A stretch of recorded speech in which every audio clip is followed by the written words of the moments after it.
اگر وہ دین کے معاملے میں تم سے مدد طلب کریں، تم پر ان کی مدد لازم ہے، مگر کسی ایسی قوم کے خلاف نہیں جس سے تمہارا معاہدہ ہو۔ حضور نے بھی انڈوس کیا صلی اللہ علیہ وسلم نے کہ تمہارا مسلمان بھائی ہے تو اس کی مدد کرو، چاہے ظالم ہے یا مظلوم۔ مظلوم کی تو مدد، ظالم کی صحابہ نے پوچھا کیسے؟ فرمایا اسے برائی سے روکنا یہ اس کی مدد ہے۔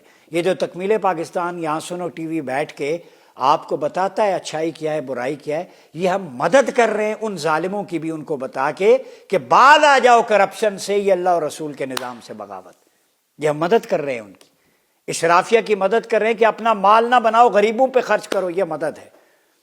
وَإِن تَنْصُرُكُمْ، یہ مدد ہے ان ججز کو متنبع کر کے کہ فیصلے میرٹ پر کرو۔ تو غلبہ دین حق کے لیے دینی تعلیمات کی تنشیر، اور پھر آپ صلی اللہ علیہ وسلم نے فرمایا کہ اس امت کی مدد کمزور لوگوں سے کی جاتی، وہ اخلاص کے ساتھ دعا کرتے ہیں اور نماز پڑھتے ہیں۔ کمزوروں کی وجہ سے تمہیں رزق دیا جاتا ہے، مستضعفین، یہ بلیسنگ ہے، ان کے ساتھ رواداری برتا کرو۔ یہ نہیں کہ تمہارا لائف سٹائل اور ہو، ادھر گل پلازے میں سینکڑوں لوگ جل جائیں، ان کا کوئی پرسان حال نہیں ہو، آگ بجھانے والے آلات بھی تمہارے پاس پوری۔ یہ نظام ہے جمہوریت۔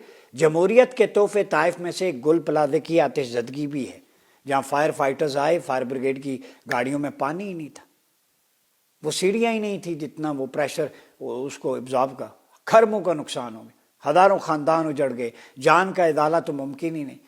وہ عمارتیں کس نے ٹھیکے میں دی؟ یہ نظام ہے جو غریب کو غریب کش ہے، اس کے خلاف جد و جہد کرنا۔